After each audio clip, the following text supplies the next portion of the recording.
Celui qu'il faudrait commencer, mais gêné. OK, je commence. Daniel Kemp, sur les valeurs sans valeur.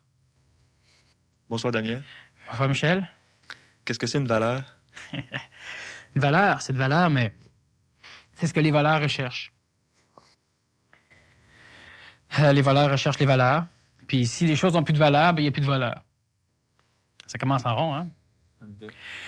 Vois-tu, les valeurs, c'est quelque chose dans quoi on met notre importance, qu'on met de l'énergie pour essayer de conserver ou de cristalliser la forme de la chose. C'est une valeur. Alors, on a des valeurs qui sont matérielles. Des bijoux, on leur attache de l'importance, donc ça a de la valeur. L'argent, c'est-à-dire la forme monétaire, la forme de l'argent, on lui attache une importance parce qu'elle représente toute la matière qu'on peut se procurer avec. Donc, ça devient une valeur. Mais c'est pas ces valeurs-là qui n'ont pas de valeur.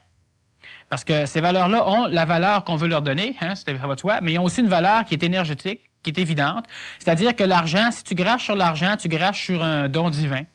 Tu craches sur une énergie qui est créatrice, puis qui est extraordinaire. Bon. Par contre, vouloir posséder cette énergie-là d'une façon, prendre de l'énergie d'un autre pour pouvoir te l'accaparer, donc voler ces valeurs matérielles-là, ben, l'énergie de la créativité, donc l'énergie, disons, de l'argent pour l'instant, c'est l'énergie qui est donnée à tout le monde. Sauf que toi, si tu la cherches partout où ce qu'elle n'est pas, bien évidemment, tu la trouves pas. Si tu la cherches là où elle est, tu la trouves. Mais voler cette énergie-là, c'est simplement prouver que tu n'as pas confiance en rien, puis tu es obligé de te forcer à t'accaparer. Merci. Tu es obligé de te forcer à t'accaparer de l'énergie d'un autre parce que toi, tu n'as pas confiance qu'à un moment donné, tu vas être capable de l'avoir. Mais les valeurs sans valeur, c'est pas cela. L'argent, ça a une valeur, disons, quand on n'en a pas, on n'en a pas. C'est la valeur psychologique qu'on attache à l'argent qui est peut-être sans valeur. C'est-à-dire que, justement, moi, si je suis malheureux parce que j'ai pas d'argent, ben c'est moi toute l'énergie que je pourrais prendre pour pouvoir réussir à m'avoir de l'argent, pour pouvoir réussir, disons, à pouvoir exprimer ma créativité. Parce que l'argent nous sert à quoi? Elle nous sert à manger, elle nous sert à s'habiller, elle nous sert à nous loger. Autrement dit, elle nous sert à nous sécuriser. Et une fois qu'on est bien sécure, elle nous sert à pouvoir exprimer notre créativité. Je peux voyager, je peux apprendre, je peux aller au cinéma, je peux faire des peintures, je peux construire des choses. Je peux donc créer. Alors, une fois que je suis rassuré. Bon, alors la valeur de l'argent, bon, ça, tant qu'elle a une valeur de sécurité, bien évidemment, c'est une valeur, ça, la sécurité, qui est sans valeur. Pourquoi sans valeur? Parce que c'est quelque chose qu'on peut pas rien faire avec une valeur comme ça. Avec l'argent qui a une valeur, disons, réelle, ben, tu peux bâtir, tu peux acheter, tu peux faire une maison, tu peux t'avoir un chalet, tu peux envoyer tes enfants dans une école spécialisée, tu peux, toi, faire certaines choses. Mais si tu mets comme valeur sur l'argent juste la valeur de sécurité, ben, tu vas avoir 5 000 $ en banque et puis tu seras pas sécure. Tu vas avoir 10 000 $ de plus, ben, tu seras toujours pas plus sécure. Tu vas toujours en avoir un peu plus parce que tu veux pas retourner à l'état où tu étais avant. Donc, si je suis rendu à 50 000 $, ben, prendre 10 000 $ puis acheter, je sais pas moi, un auto à ma femme, ben, là, je me ramasse à 40 000, puis 40 000, ben, ça me tente pas de retourner là tout de suite. Fait qu'on se met tout le temps, bon, quand j'aurai 100 000, mètres, correct. Quand tu arrives à 100 000, tu vas remarquer que tu as autant de misère à dépenser 1 000 $ que tu n'avais quand tu avais 6 000. Peut-être même, ça va en avoir plus de difficultés. Alors, ce qui fait que la valeur de sécurité qu'on met sur l'argent, c'est une valeur sans valeur. Pour la simple raison qu'elle ne te sert à rien. Tout ce qu'elle va faire, c'est qu'elle va t'empêcher de pouvoir te servir de cet argent-là et puis de mettre toute une énergie en banque pour pouvoir la stocker en prévision d'un avenir possible que tu vas reculer au fur et à mesure que tu vas te rapprocher de cet avenir-là. Ben, c'est ridicule. Parce qu'il fait que si tu as une certaine... par exemple, tu te sers de l'argent un peu pour te sécuriser, ça va. Disons que dans l'état psychologique évolutionnaire de l'homme, c'est adéquat encore. Mais il vient un moment donné où tu dois te brancher sur quelque chose. Tu as besoin de la valeur monétaire que pour te sécuriser, mais là, tu vas voir que tu as besoin des valeurs humaines pour te sécuriser, que tu as besoin de certaines valeurs dans la matière pour te sécuriser, et que tu as besoin de toutes les valeurs sans valeur, les valeurs morales, entre autres, pour aussi te sécuriser. Les valeurs sans valeur, les réelles valeurs qui n'ont pas de valeur, c'est-à-dire, pourquoi ça n'a pas de valeur? C'est simplement parce que nous autres, on met notre énergie dedans, puis en mettant notre énergie dedans, ben, ça devrait nous rapporter quelque chose. Mais ça ne nous rapporte rien sauf sucer notre énergie. Alors, ce qui fait que, ben, c'est ça, hein? Ça, c'est sans valeur. Okay. Donc, une valeur en soi, c'est tout à fait relatif à l'attitude qu'on en a. Autrement, c'est... À l'importance qu'on attache à X. Autant on peut l'utiliser, autant ça peut nous utiliser l'attitude qu'on a face tout le temps. À une valeur. C'est ça. Alors, ce qui fait que, par exemple, prenons comme valeur les valeurs, justement, qu'il faut étudier. Surtout, c'est la sincérité. Hein? L'amour, c'est une valeur. toutes les choses morales. L'altruisme, c'est une valeur. La non-violence peut être aussi une valeur. Le don de soi, c'est aussi des valeurs. Le fait de ne pas compter de mensonges. Il y a un paquet de choses comme ça qui vont axer notre éducation, c'est-à-dire, par exemple, tu vas éduquer tes enfants, toi, en les forçant à ne pas compter de mensonges, mais toi, tu vas leur en compter plein de mensonges continuellement pour pas répondre à leurs questions. Mais, ne voyant pas ce que tu fais, tu mets énormément d'énergie dans le fait que les autres doivent dire la vérité parce que toi, ça te satisfait. Et puis, tu vois pas du tout l'utilité de savoir si c'est bon ou non. Tu sais, il veut dire la vérité, c'est quoi la vérité? C'est ce que tu penses qui est vrai. Puis, tu peux dire la vérité, puis vu que tu peux dire des mensonges, mais toi, tu les crois vrais, alors pour toi, c'est la vérité, mais en réalité, si tu décides que c'est une valeur absolument intouchable, justement, oui, le fait, par exemple, de dire la vérité, ben, tu te perds encore en énergie continuellement. L'une des valeurs qui est la plus dangereuse, c'est la sincérité. La sincérité, on en a besoin pour pouvoir évoluer. Il faut être sincère avec soi-même. Il ne faut pas être sincère avec les autres, il faut être sincère avec soi-même. Et puis, c'est quoi être sincère? Ben, la sincérité est peut se présenter sous deux facettes. Elle peut se présenter premièrement sous la facette personnalisée de l'ego, c'est-à-dire je suis sincère, puis je suis sincère quand? Ben, quand ce que je fais est en accordance, est en accord avec mes concepts. Alors, si moi, par exemple, je dis, quand je rencontre, par exemple, une personne d'une autre couleur que ma peau, je devrais bûcher dessus. Bon, c'est un concept que j'ai. Alors moi, je me promène dans la rue, je rencontre un noir, je saute dessus, je bûche dessus, je suis sincère avec moi-même. Je suis sincère. Mais c'est pas la sincérité que je vous parle. Une forme de cohérence. Ben oui, je suis sincère. Pourquoi? Parce que le concept que j'ai puis l'action que j'ai faite, ça concorde. Donc, je suis sincère. Alors, si toi, par exemple, tu me dis que t'es laid, ben normalement, moi, si je suis sincère avec moi-même, ben il va dire, je suis là, j'ai ma personnalité, j'ai mes affaires, puis t'as pas rien à dire là-dessus, fait que moi, je te saute dessus, puis c'est tout. Tu sais, ben je suis sincère avec moi-même. Alors, ce qui fait que si, par exemple, dire la vérité, dire un mensonge, c'est quoi? Ben c'est ça. Si t'es sincère avec ton concept, ben là, automatiquement, pour empêcher la culpabilisation, tu vas décider qu'il y a des mensonges qui sont justes. Puis si tu comptes ces mensonges-là, puis que toi, ben tu t'en vas sortir ce concept-là comme quoi il y a des mensonges qui sont justes, parce que la vérité lui aurait fait plus de mal, donc je compte une menterie, ben automatiquement, tu es sincère avec toi-même. Pourquoi? Parce que ce que tu as fait est en accord avec l'idée que tu as, avec le concept que tu as. Ça, c'est une sincérité qui est bâtarde, pour la simple raison que, dépendant du concept, automatiquement, notre sincérité, on est toujours sincère avec soi-même. Tous les individus sur la Terre, ben, ils sont toujours sincères avec eux autres mêmes. Sauf l'individu qui se culpabilise parce qu'il a fait quelque chose qui n'était pas en accord avec son concept. Bon. Mais lui, il est plus sincère encore que ceux qui sont sincères.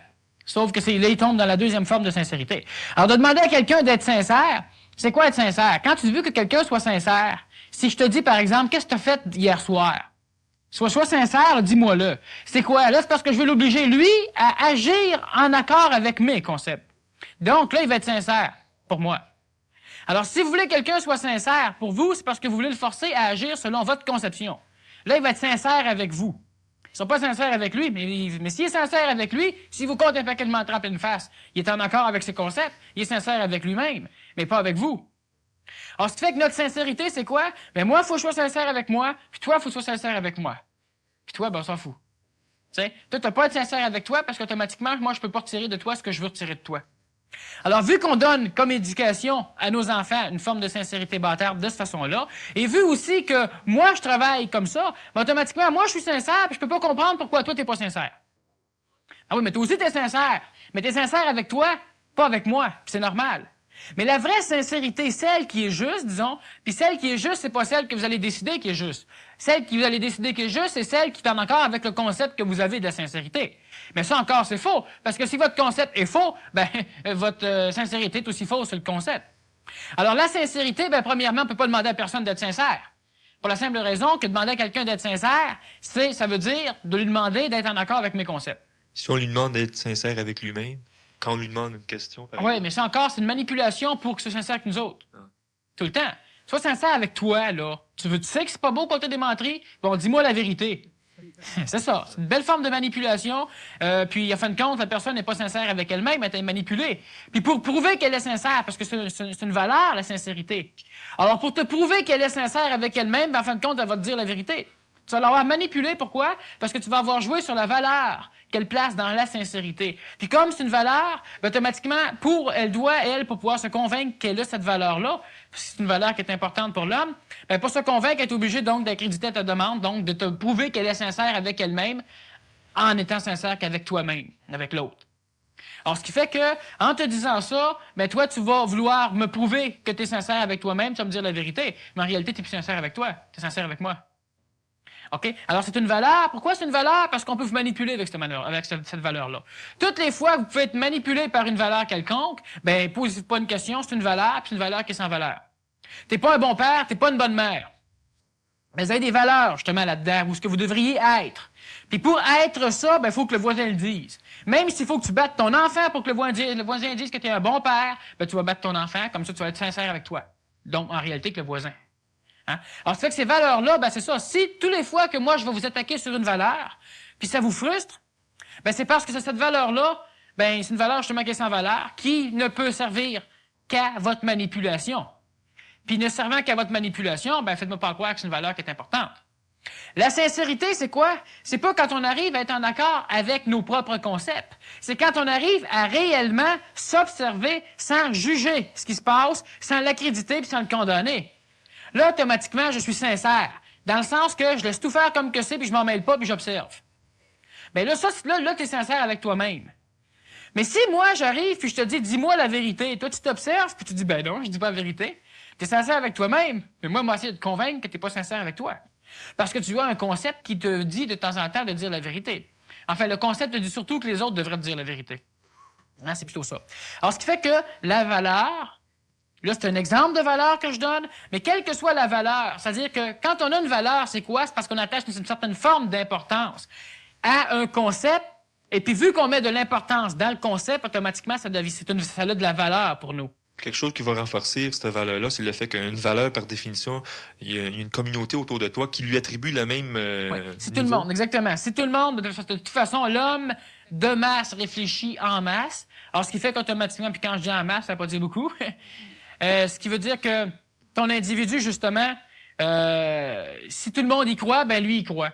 Alors, si moi, je dis que l'été, quand il fait soleil, on devrait être à l'extérieur, puis on devrait se faire griller au soleil, on devrait prendre de l'air, on devrait prendre des énergies du soleil justement, puis toutes ces choses-là, ben automatiquement, si tout le monde se met à faire ça, ben ça se devient une mode, disons une mode psychologique, pas une mode dans le sens de l'habillement. Pour certains, c'est aussi une mode psychologique. Ça a une valeur incroyable, le fait d'être à la mode.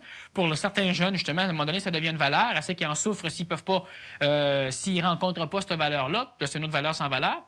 Alors, ce qui arrive, c'est ça, c'est que si ça devient une mode, disons, psychologique ou encore une mode spirituelle, il y en a eu plusieurs, jeûner, par exemple, qui est une mode qui a été longtemps une mode spirituelle, le fait d'être végétarien qui a été une mode spirituelle. Et puis, ces valeurs-là, c'est-à-dire que moi, je dois être végétarien, parce que sans ça, ben, je peux pas arriver à évoluer. Pourquoi? Parce que, puis là, c'est ça, tu as une valeur parce que tu fais partie d'une école de yoga ou tu as lu certains livres, puis tu dois maintenant, tu es spiritualiste. Alors, ne me touchez pas, puis moi, je suis en or. Puis en fin de compte, tu sais, t'as de la valeur pour toi, ça c'est l'ego, et puis tu mets de la valeur sur ton idéologie, puis là, tu travailles avec ça. Et puis, l'affaire qu'il y a, c'est que, puis quand ça devient une valeur, là, il y a des valeurs qui sont basses, qu'on ne voit pas comme étant de valeur, mais c'est bien de valeur, mais c'en est des valeurs.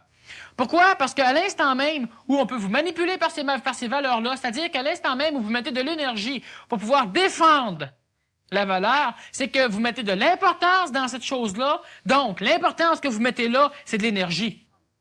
Hein? Puis Dieu sait que vous pouvez vous mettre en colère, vous pouvez parler longtemps pour défendre une valeur. Ben, calculez ça en termes d'énergie, vous allez voir, vous en perdez d'énergie. C'est l'illusion de croire qu'on a raison. C'est exactement ça. Ça, c'est la valeur. Puis c'est des valeurs qui n'ont pas de valeur. Bon. Alors, ce qui arrive, c'est ça, c'est que moi, je dis on doit être végétarien parce que, premièrement, quand on mange un animal, ben, automatiquement, on a son karma à payer. Bon, c'est une chose qui est réelle de par les lois énergétiques, les lois matérielles, puis les lois qui vont être vitales, les lois astrales de l'animal. C'est quelque chose de réel, ça, les végétariens ont raison quand ils disent ça. Par contre, une chose qui est sûre, c'est que tu as à payer le karma de l'animal. Par contre, en mangeant un animal, ben, l'animal évolue. En étant mangé par un être supérieur. Donc, en partant, le karma que tu as à payer de l'animal, tu le payes juste le fait de le manger pour la simple raison que l'animal évolue. Par contre, l'homme évolue. Hein, il y a des moyennes qui se passent au niveau énergétique. Ça, je suis d'accord avec ça. Puis il y a d'autres choses avec les végétariens ont raison, c'est que les animaux, quand ils sont tués, ben s'ils ont peur, automatiquement, ils vont sécréter certaines toxines qui restent dans la viande, puis quand l'homme les mange, ben ça, c'est des toxines qui vont empoisonner le corps de l'homme. Mais c'est vrai, ça aussi. C'est pour ça, d'ailleurs, que les Juifs vont procéder à une certaine forme disons, pour abattre leurs animaux. Un karma biochimique. Et oui. Alors ça, c'est le karma direct, c'est un karma, justement, qui est chimique. C'est vrai. Mais le fait que tu tues une plante et que tu la manges, je me dis franchement, tu tues aussi. Si c'est la raison du fait que tu dois pas tuer, ben le problème, il reste là. L'astral des plantes, t'en as un aussi. Hein? Les plantes ont moins de karma parce qu'ils ont moins de corps astral, je suis d'accord avec ça. Mais une chose qui est sûre, par contre, c'est que toi, tu ne fais que bouffer des plantes, tu ne connais pas le régime, tu vis au Québec, puis il y a une saison qu'on appelle l'hiver. Et puis, t'as pas de karma d'animal à bouffer, mais toi, t'es maigre, tu gèles tout le temps, t'as le rhume, t'es malade, t'as la fièvre, t'as la grippe, ou etc., t'as de la misère à réfléchir, tu trouves plus le sommeil. Ben, c'est quoi ça, sinon, un karma? C'est pas le karma du bœuf, hein? C'est le karma de la valeur que vous êtes en train de payer. Alors, ce qui fait qu'il faut réfléchir continuellement. Certaines personnes ont dit, c'est vrai, mais il faut être végétarien, ça veut dire qu'il ne faut pas tuer. Bon, mais les plantes, t'es tues? Parfait, on mange des graines. Alors, on mange des pommes, et puis on va avaler les noyaux, puis les noyaux sont pas digérables par l'intestin, ce qui fait qu'ils ressortent, puis dans un engrais parfait, puis oui, c'est intelligent. Ouais, une condition que tu fasses pas tes besoins de toilette à Montréal. Hein? Ils pousseront pas fort, les graines de pommes dans les égouts de Montréal. T'sais? Alors, ce qui fait que tu as toujours des choses, tu as toujours des raisons pour défendre tes valeurs, puis en fin de compte, ben ça fonctionne pas. Toi, tu as un corps, puis présentement, au niveau où l'homme est rendu en termes de son évolution, ben il y a bien des choses qui ne sont plus comme ils étaient. Alors, ce qui fait que ces valeurs-là, c'est quoi? C'est ridicule. Si toi, tu veux être végétarien, sois végétarien. Mais si moi, je te dis que c'est pas bon, commence pas à m'astiner, parce que là, tu mets de l'énergie dans la forme même de la valeur. Tu dois me prouver que tu as raison. Tu perds de l'énergie là-dedans. Puis disons que si tu sauves de l'énergie en étant végétarien, t'en perds tout en discutant sur le végétarisme. Ce qui fait qu'en fin de compte, mange la viande, ou ben non, fais n'importe quoi, mais il faut dire que tu perds ton temps. OK? Alors, c'est ça qui est le problème. À l'instant même où moi, je vous astine, puis que vous m'astinez, ben c'est une valeur. Puis vous mettez vos énergies là-dedans, mais qu'est-ce que vous faites, là? Est-ce que toute l'énergie que vous pourriez vous garder pour pouvoir continuer à comprendre, parce que l'évolution est énergétique. Le cerveau, à un moment donné, devient prêt à comprendre. Pourquoi? Parce que à force de faire passer des énergies rapides à l'intérieur, des énergies électriques de plus en plus puissantes et de plus en plus harmonieuses, ben, ils transforment les neurones, ils transforment le système de communication inter-neurones, et puis automatiquement, ben, la personne finit par pouvoir comprendre mieux, plus vite, plus clairement, hein, puis de plus en plus comme ça. Mais si l'énergie que vous réussissez à accumuler par une diète, par une forme de respiration, par une forme d'exercice physique, par une forme de méditation, par n'importe quoi, vous la perdez toujours en canalisant ça sur des formes de colère psychologique, sur des formes d'astinat de défendre vos valeurs, ben ça vous sert à quoi? Tout ce que vous faites, ben ça vous sert à rien. Ça vous sert à vous donner de l'énergie de plus pour pouvoir défendre plus facilement encore vos valeurs.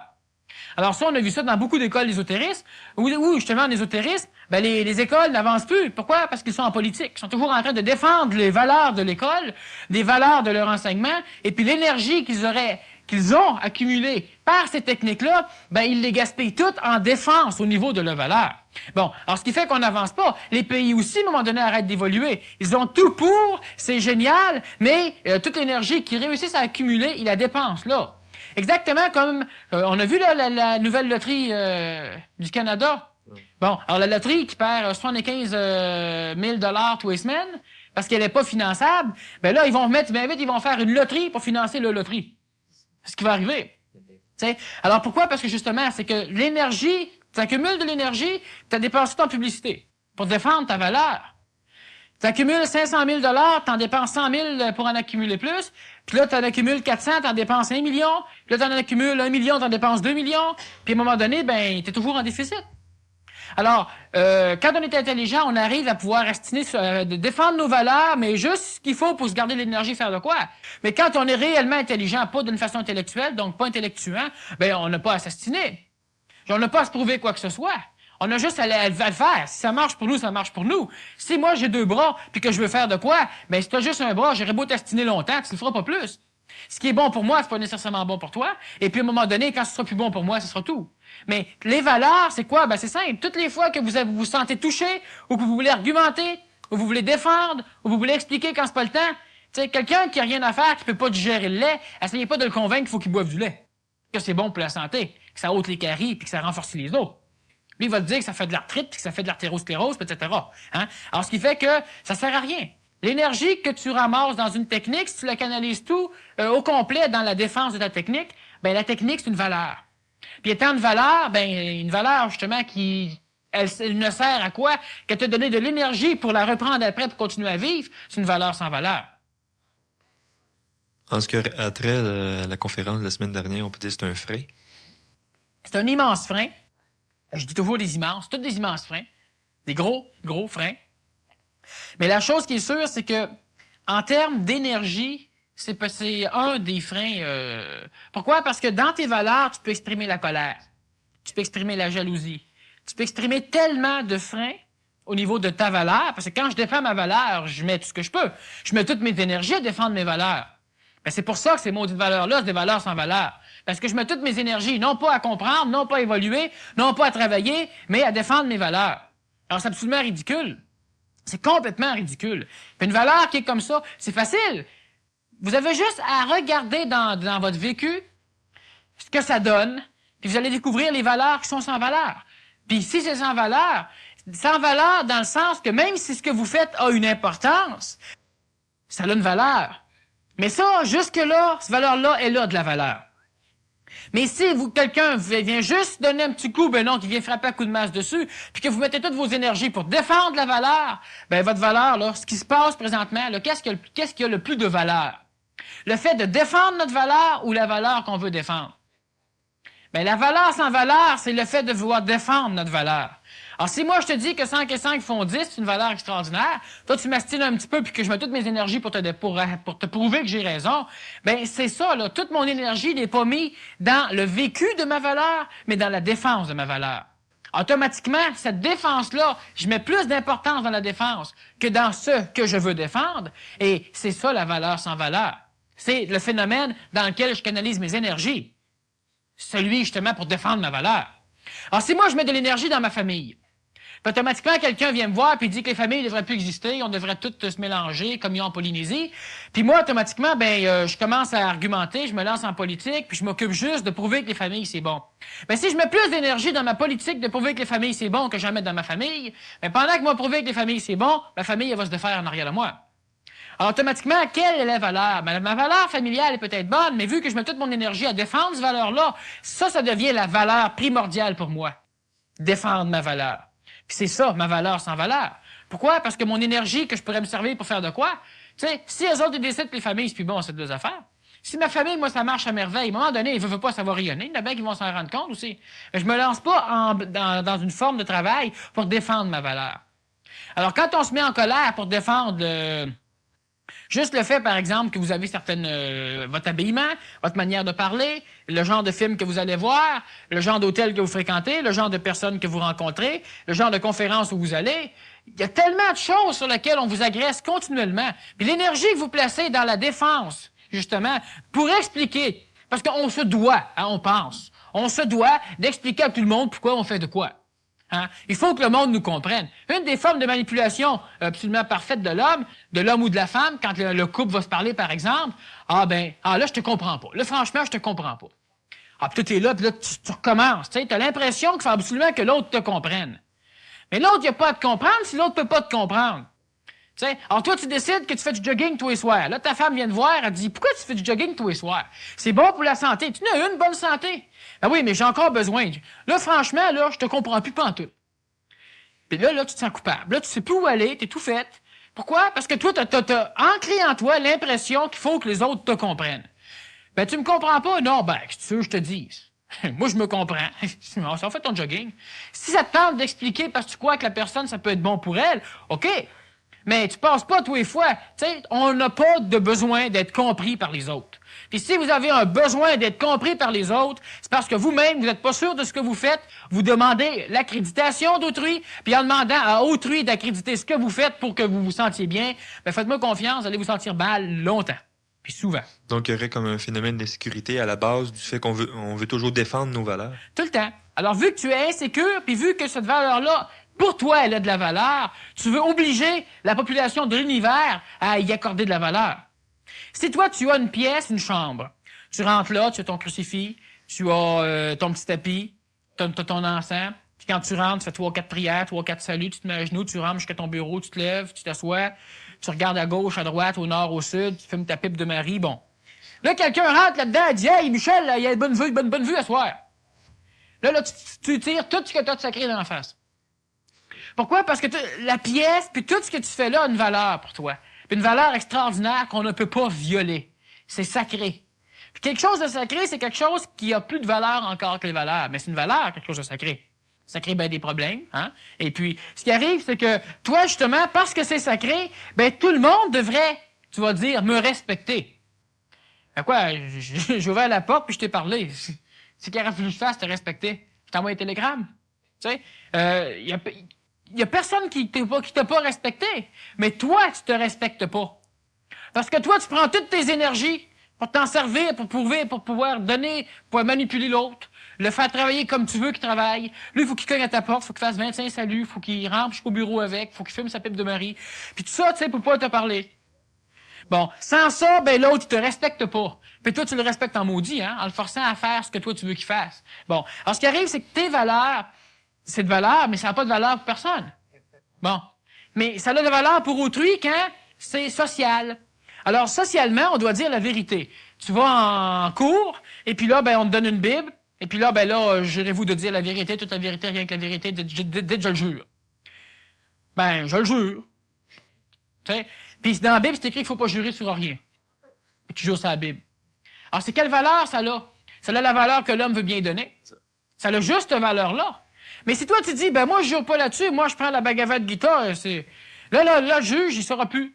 Là, ils vont faire une enquête pour voir si tu es réellement un adepte de la Bhagavad Gita, si tu es un disciple de Krishna ou quelque chose dans le genre, pour savoir si ça a de la valeur pour toi de jurer sur la Bhagavad Gita. Parce que si ça n'a pas de valeur, tu vas nous compter un paquet de menteries.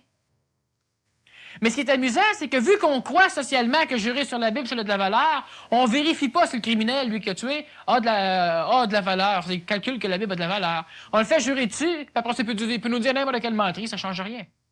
Bon, ça devient une tradition maintenant, mais ça a de la valeur, on doit commencer un procès comme ça. Pourquoi ça a une valeur? Puis si toi, tu le fais pas, c'est outrage au magistrat. Bon, pourquoi? Parce que le magistrat, ben, fait la loi, décide si ça a de la valeur, puis toi, tu dois donner de la valeur à ce que les autres pensent que ça a de la valeur.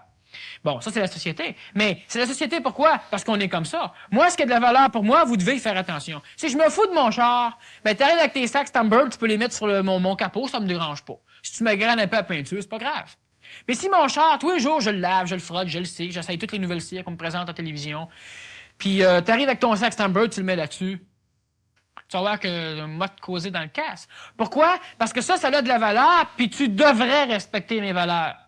Même si tu connais pas mes valeurs, tu devrais les connaître puis les respecter. De toute façon, la première loi de la loi, c'est que ce n'est pas une excuse de ne pas connaître la loi.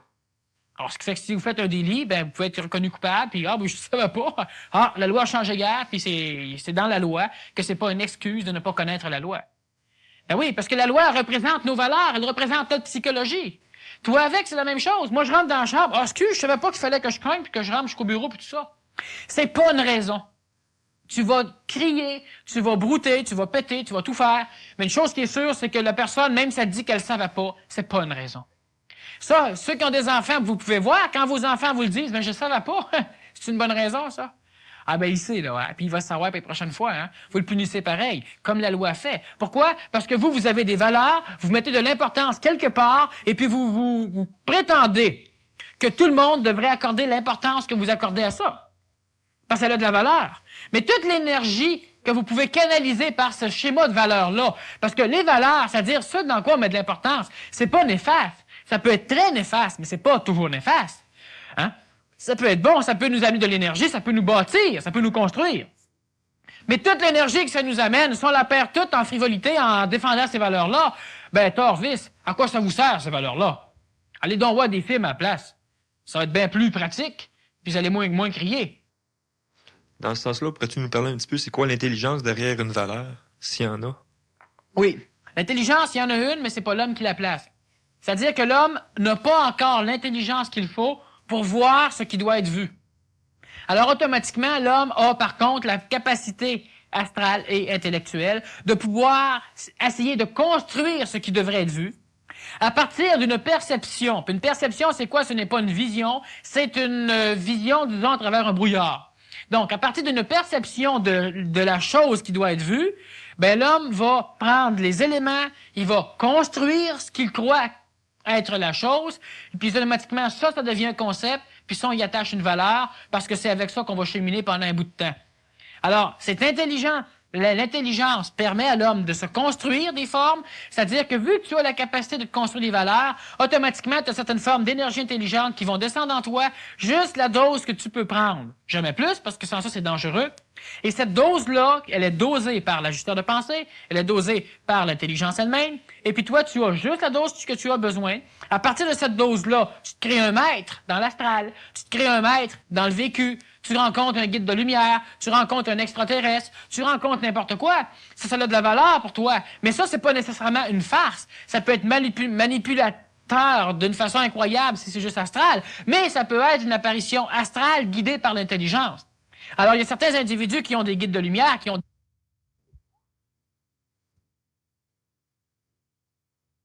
C'est ce qu'on fait habituellement, mais pas toujours. Le plus grand ennemi de nos valeurs, ça va être nous autres à un moment donné. Et puis si nous, on met le plus d'énergie encore à essayer de nous ramener, de nous garder à nos traditions, donc à nos valeurs, ben là, c'est encore plus terrible. Autrement dit, à un moment donné, vous décidez que la religion X, elle n'est plus bonne pour vous.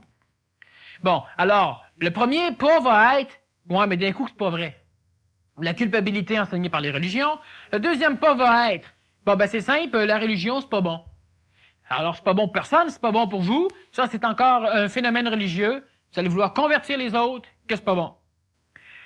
Mais quand on a vécu longtemps, puis plus on est âgé, puis quand plus on est âgé dans l'événement qu'on a vécu, je veux dire par là que si tu n'as que 10 ans, mais ça fait 10 ans que tu vis dans un événement, tu es âgé pour l'événement. Alors, si tu as 50 ans, ça fait 10 ans que tu vis dans l'événement, c'est la même chose.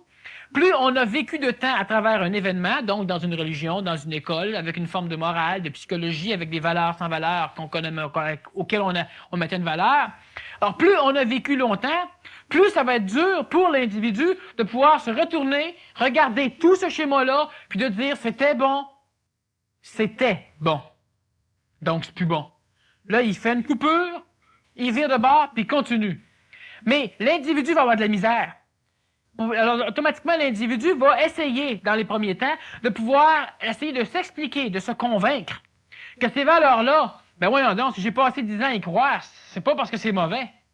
Alors là, tu essaies, toute l'énergie que tu as accumulée pour pouvoir faire le bon, pour pouvoir changer, pour pouvoir abandonner ce qui était bon, mais qui est plus bon. Tu as pris tout ce qu'il y avait sur une marche, tu as l'énergie qu'il faut pour monter une marche. Pour au lieu de t'en servir pour monter une marche, tu t'en sers pour te convaincre que la marche est bonne. Fait qu'évidemment, tu restes à la marche. Puis là, tu dis, j'avais raison. Mais tu n'avais pas raison. Toute l'énergie que tu avais pour sauter une marche, tu l'as perdue à vouloir rester sur la marche. Là, tu n'as plus pour sauter une marche, tu es dessus, puis tu penses que c'est la preuve, fallait que tu restes dessus. Ben oui, c'est ça, être manipulé. On n'est pas manipulé par du monde qui te prenne, puis qui te bouge, puis qui te tripote, là. Un petit peu, par l'astral psychologique, l'astral planétaire, mais c'est pas le gros manipulateur. C'est nous autres. C'est notre incompréhension qu'on a de nous autres, puis de tout. Alors, ce qui arrive, c'est ça. C'est que tu peux vouloir mettre toute l'énergie que tu vas acquérir. Exactement comme, mettons, ce soir, vous apprenez quelque chose, vous comprenez quelque chose de par vous-même, vous êtes énergisé, vous sortez d'ici, puis il y a quelqu'un que vous rencontrez qui vous dit « Qu'est-ce que tu fais là, ce qu'on fait Daniel Kem? C'est complètement flyé. Il serait bien mieux venir avec nous autres, on attend les extraterrestres. » Bon, toi t'es là, ben voyons donc, puis là tu commences à argumenter pour expliquer au gars que je suis pas flyé. Mais tu veux expliquer par là que toi, t'es pas flyé de venir me voir. Bon. Évidemment, tu te défends en mettant moi parce que c'est plus facile. Mais qu'est-ce que tu fais, là? Là, tu es en train de prendre toute l'énergie que tu as pu acquérir ce soir de par toi-même, de par tes vibrations de la salle, de tout le monde. Toute cette énergie-là, qui va être extraordinairement bonne pour toi, parce qu'elle émane de tout le monde ici, elle émane de ce qui se passe ici. Et puis, cette énergie qui va t'aider, tu la prends, puis tu la mets toute dans la face du gars. Et moi, à la place du gars, je serais content parce que moi, je n'ai pas ramassé de l'énergie, je rencontre un gars et il me la donne toute. Après ça, le gars s'en va, il est vidé, il est tout nu. Puis moi, je suis encore plus convaincu de mon affaire parce que j'ai encore plus d'énergie pour être convaincu. Toute l'énergie que l'autre, il m'a donnée. Bon. Alors, ce qui fait que, c'est ça, quel que soit ce que vous faites, vous lisez un livre, quelqu'un vous dit qu'il est plate. Est-ce que vous êtes obligé de prouver à l'autre que le livre n'est pas plate pour pouvoir prouver que vous n'êtes pas un gars plate et pour pouvoir vous expliquer? L'autre, il comprend pas pourquoi vous lisez des astérix de temps en temps. Mais ça le regarde dessus, ça, s'il veut pas comprendre. Moi, ça me relaxe. Puis de temps en temps, j'aime ça. Puis lui, il aime pas ça, puis après. Moi, je m'en vais pas le forcer à lire mes astériques, puis lui, pourquoi faudrait que je lui explique? Pourquoi il faut continuellement que je perde toute mon énergie accumulée, puis que je la dépense sans cesse pour expliquer pourquoi j'accumule de l'énergie? On n'accumule pas de l'énergie pour pouvoir s'en servir pour expliquer pourquoi on l'accumule. C'est ça, les valeurs sans valeur. Alors, quelle que soit la valeur, quand elle est sans valeur, c'est quand vous placez de l'énergie pour la défendre. Quand vous placez de l'énergie pour défendre une valeur, elle est sans valeur. C'est sans valeur, puis c'est carrément sans valeur. On a fait des libérations de pays, vous allez nous dire, justement en défendant nos valeurs. C'est pas pareil. Les valeurs qui ont été défendues, par exemple, pour libérer les esclaves qu'on a eus aux États-Unis avant la guerre de sécession, puis pendant la guerre de sécession, c'est qu'on n'a pas argumenté sur le fait qu'il faudrait défendre, on a défendu. On a libéré une race de l'esclavage, on n'a pas argumenté sur le fait qu'il faudrait la libérer. Et ça, il y a une bonne différence, c'est que l'énergie accumulée pour pouvoir faire de quoi a servi à ce qu'elle devait faire, pas à argumenter là-dessus. Alors, c'est que c'est bien différent. Les personnes n'ont pas défendu leurs valeurs. Les personnes ont vécu leurs valeurs. Et ces personnes-là l'ont vécu, puis ça leur a donné un résultat. Mais si ces personnes-là auraient passé leur temps à vouloir défendre leurs valeurs, c'est-à-dire que, moi, je suis pour la libération à cause que... C'est ça, défendre ses valeurs. Là, la valeur est sans valeur. Elle ne sert à rien. C'est pas ça que tu fais. Toi, tu es pour l'esclavage. Tant pis, c'est pas grave, ça me dérange pas. Moi, pendant ce temps-là, ce soir, je m'en vais puis je m'en vais libérer. Tu sais, tu vas pas compter ça au gars, toi, t'agis. Moi, j'ai une valeur, puis toi, t'en as une qui est opposée à la mienne. Exactement. Alors, si on perd nos énergies à se défendre, ben c'est ridicule. Pourquoi il se passe rien? Puis toute l'énergie qu'on accumule, nous autres, en tant que quantité humaine évolutionnaire, ben, on la perd continuellement pour prouver aux autres qu'on a raison de faire ce qu'on fait. Ben, vous n'avez pas raison de prouver aux autres quoi que ce soit. Vous perdez tellement d'énergie là-dedans, ça sert à rien. Ça sert absolument à rien. Alors, ce qui fait que, quelle que soit la valeur, elle est sans valeur à l'instant même où vous prenez de l'énergie pour la défendre. Puis si on la défend avec succès, on s'enferme dans l'illusion qu'on a encore plus raison parce qu'on a l'impression d'avoir eu raison. Exactement. Mais tu ne vis toujours pas plus ta valeur. Tout ce que tu as plus d'arguments pour pouvoir défendre encore plus la prochaine fois. Puis il y a un moment donné où tu défends, puis tu gagnes. Tu crois gagner, mais en réalité, tu fais que manipuler l'autrui, mais ça ne change rien dans le pas évolutionnaire de l'homme. Ça ne change rien. Tu freines l'évolution des autres en les convainquant. Il faut que l'autre comprenne. Il ne faut pas que l'autre soit convaincu. Alors, ce qui arrive, c'est qu'à un moment donné, ben, à force de convaincre, tu réussis à vibrer tellement dans l'énergie de la défense de ta valeur, ben, tu peux te lancer en politique. Tu peux t'ouvrir une école. Tu peux faire des choses qui vont aider autrui, mais que toi, ils t'aideront jamais. Tant que tu ne l'abandonneras pas. Parce que tu n'es pas dans l'expression de ta valeur, tu es dans l'expression de la défense de ta valeur. Puis ça, ben, c'est juste de l'énergie que tu perds encore là. Alors, ce qui fait que, quel que soit ce qui peut vous toucher à un moment donné, si vous argumentez, faut pas vous sentir coupable, ça c'est ridicule. C'est le temps d'observer, là, toute l'énergie. Parce qu'il y a des affaires que vous faites qui sont absolument extraordinaires, qui sont mauditement utiles pour vous. Vous vous êtes déjà demandé, c'est officiel, si vous êtes ici, c'est parce que ça vous intéresse un peu l'évolution. Vous vous êtes déjà demandé, c'est sûr, comment ça se fait que je réussis pas à évoluer vite comme j'aimerais, ou autant qu'un tel? Ou comment ça se fait que lui arrive, il est plus jeune que moi, puis il comprend plus? Je fais des travaux, j'ai fait telle chose, j'ai suivi tel cours, j'ai fait tel séminaire. Mais comment ça se fait, maudit, que moi, j'arrive pas à évoluer? Je change pas comme j'aimerais changer. Eh, c'est sûr. Toute l'énergie que vous ramassez, vous la gaspillez dans la défense de vos valeurs sans valeur. Vous la gaspillez dans n'importe quelle chose, c'est absolument inutile. Si vous allez prendre une marche dehors, si vous allez faire du jogging, vous perdez une énergie physique qui va vous être redonnée par la nourriture que vous allez prendre. C'est bon de le faire. Mais si vous argumentez au niveau psychologique, toute l'énergie que vous vous êtes servi ou que vous avez réussi à accumuler, elle va vous être redonnée lors vous allez revivre la même étape. Donc, si vous êtes venu à une conférence, vous ramassez l'énergie, ça va vous être redonné à la conférence suivante. Mais vous ne pourrez pas faire de pas. Pourquoi? Parce que tous les fois que vous ramassez mettons, une quantité d'énergie, ben vous la gaspillez avant de ramasser une autre quantité. Alors, ce qui fait que vous n'êtes pas un accumulateur qu'on charge de plus en plus, vous êtes un accumulateur, vous êtes un condensateur. On charge, il se décharge. On charge, il se décharge. Alors, toute l'énergie que vous placez dans votre cheminement évolutionnaire, ben, vous en perdez quasiment les 3/4 pour expliquer à autrui pourquoi vos valeurs ont de la valeur, puis pourquoi vous faites ce cheminement-là, puis pourquoi, etc. Alors, c'est simple. Si vous voulez savoir pourquoi vous avancez lentement, c'est pas parce que vous êtes n'importe quoi. C'est pas parce que vous êtes Ben, vous n'êtes pas prêt. Vous n'êtes pas prêt dans le sens que c'est vrai, vous n'êtes pas prêt parce que vous n'êtes pas prêt, vous gaspillez votre énergie. Mais c'est pas une préparation. L'idée, c'est pas de venir à 300 000 conférences. L'idée, c'est pas de lire 3 librairies ésotériques. C'est pas ça qui va vous préparer. Être prêt, c'est quoi? C'est d'avoir la quantité d'énergie nécessaire pour qu'il s'opère une transformation, une mutation dans notre psychologie, dans notre mental, dans notre physique, dans notre vital. Ça, c'est être prêt. Alors, par exemple, je donne un séminaire la semaine prochaine. Dans un séminaire, ce qu'on fait, c'est pourquoi c'est intensif, puis pourquoi que les séminaires, il y a du monde ici qui ont déjà suivi des séminaires d'une autre personne, pourquoi le séminaire transforme le temps? C'est simplement parce qu'en 2 jours, vous accumulez plus d'énergie que vous pouvez en gaspiller. Alors, automatiquement, étant chargé d'énergie, ben, vous comprenez des choses que vous ne comprenez pas normalement. C'est pour ça qu'un séminaire intensif, c'est bon. C'est juste pour ça. C'est pas parce que il y a de quoi de spécial qui se passe. La seule affaire qui se passe de spécial, c'est que vous ramassez de l'énergie, il y a une dynamique de groupe qui se crée. Il y a une dynamique qui se crée par rapport à l'orateur, par rapport aux participants. Et puis là, vous ramassez votre marge d'énergie que vous ramassez, disons, à toutes les semaines. Mais vu qu'une heure après, vous avez une autre marche, puis une heure après, une autre marche, puis en fin de compte, ben là, on arrive à une place que là, vous êtes perdu. Vous vous trouvez plus, vous reconnaissez plus. Ben, c'est normal, vous n'avez jamais eu autant d'énergie en vous. Il y a du monde qui font les séminaires, qui vont garder de l'énergie, qui vont flotter pendant 1 mois puis 2 mois après le séminaire. Pourquoi? Parce qu'ils ont une énergie. Sauf qu'on leur explique pas que maintenant, il faudrait qu'ils conservent leur énergie. Puis perdre son énergie, ben c'est ça, c'est perdre son énergie. Alors si je vous donne $1 million, vous passez 5 ans à ramasser $1 million, puis vous allez acheter 1 million de billets de loterie, puis vous perdez, c'est ça, perdre son énergie. Vous devez encore recommencer. Vous n'êtes pas plus riche. À un moment donné, vous avez eu de l'argent, puis vous êtes fait connaître à des places, alors vous sentez que vous avez, sinon plus d'argent, du moins une classe sociale différente. Ça, c'est le snobisme ésotérique. Parce que vous ramassez un quantum d'énergie à un moment donné, vous comprenez des choses. Mais la semaine d'après, votre énergie, vous l'avez diffusée, vous l'avez perdue. Et puis parce que vous avez compris des choses à un moment donné, ben vous vous croyez supérieur. Mais vous êtes supérieur que par votre connaissance mémorielle, que par votre connaissance intellectuelle.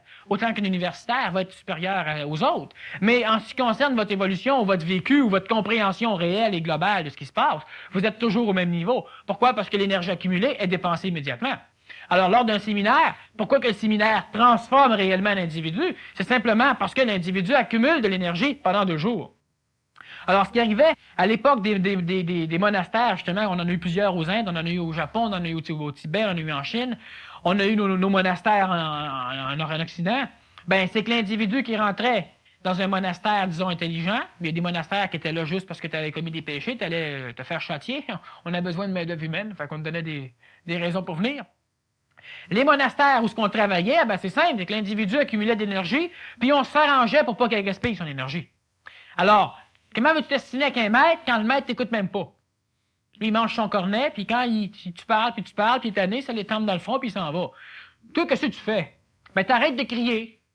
T'essaies de comprendre ce qui se passe. L'énergie, t'en garde. T'en perds pas.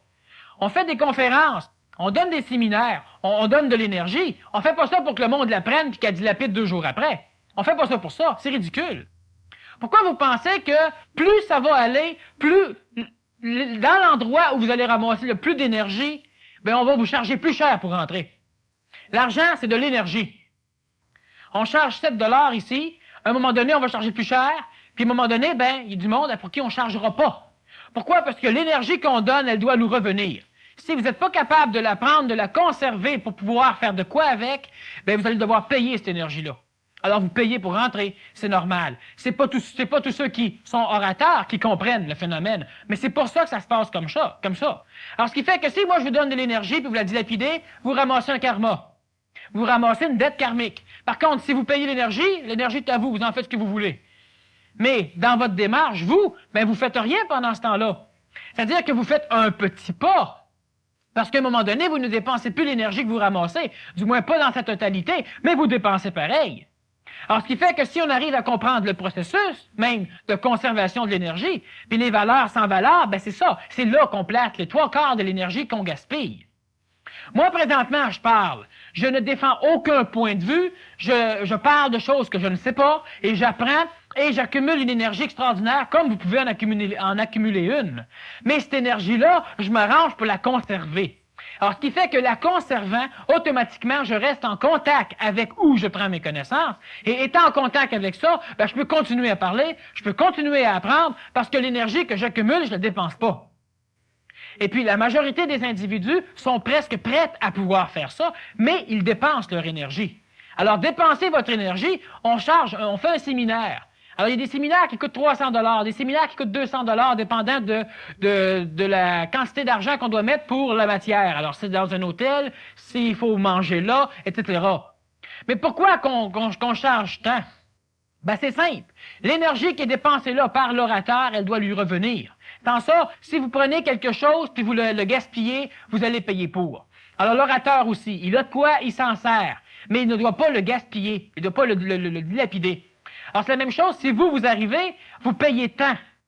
Ben, vous vous placez dans une condition psychologique pour recevoir l'énergie que vous avez dépensée pour pouvoir la recevoir. Si vous faites un trou de 200 $ psychologique, vous allez pouvoir ramasser au minimum 200 $ d'énergie en psychologie. Mais si vous pouvez ramasser plus, vous allez pouvoir même le dire, puis ça souvent du monde l'ont dit, ça valait bien plus que ce que j'ai donné. Mais oui, parce que vous avez ramassé plus. Mais maintenant, il faut garder l'énergie qu'on ramasse. Il faut la conserver. Ça n'a pas encore été enseigné parce que l'individu était pas prêt à le recevoir. Mais présentement, ben, c'est simple. On doit le faire. Plus l'été va aller, plus il va faire chaud, et puis plus le monde va prendre des vacances. Et plus ceux qui vont participer à certains séminaires ou conférences, pas juste les miennes, moi je parle pour d'autres personnes en plus de moi-même, ceux qui vont y aller malgré l'appel, disons, de l'été, bien ceux-là vont recevoir des connaissances de niveau plus supérieur à ce qui est normalement donné l'hiver. Pourquoi? Parce que c'est normal. L'été, écoutez-moi bien, c'est important. L'été, on mange des choses plus légères. On mange plus de légumes crus et plus de fruits crus. Donc, automatiquement, notre corps physique vibre mieux, notre corps vital vibre mieux. Et en plus, on prend du soleil. On a un début d'initiation solaire, comme j'expliquais la semaine dernière, au niveau de notre physique et de notre vitalité. Donc, on est dans un état beaucoup plus apte à pouvoir augmenter notre schéma vibratoire. Et de ce fait, ben, vu qu'on a des plaisirs en plus, parce qu'on augmente aussi notre schéma astral, ben, automatiquement, la filtration réelle se fait plus facilement. Les individus viennent de moins en moins. Pourquoi? Parce qu'ils ne sont pas prêts. Mais c'est l'été que doit se faire le travail, beaucoup plus que l'hiver. Parce que l'été, on est en condition physique et vitale et psychologique et mentale beaucoup plus apte pour pouvoir élever justement notre schéma vibratoire et notre compréhension. Beaucoup plus l'été. Si je vous dis, entrer en contact avec la nature, ben c'est simple. À un moment donné, là, allez vous promener nu-pied dans le gazon, puis essayez de percevoir par vos pieds ce que c'est. Ben vous ferez pas ça l'hiver.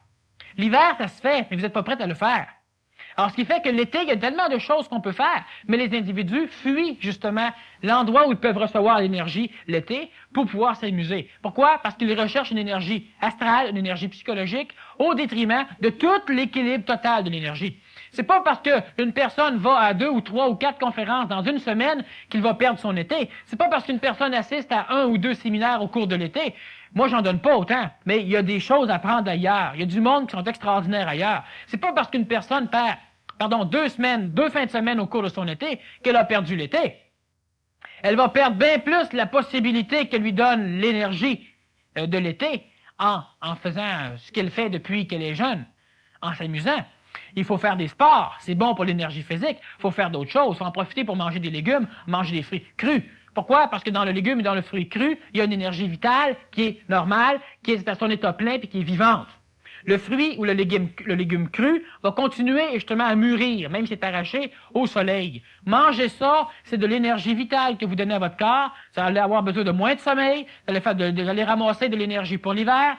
Puis il y a plusieurs choses que là, je n'expliquerai pas, on est dans les valeurs.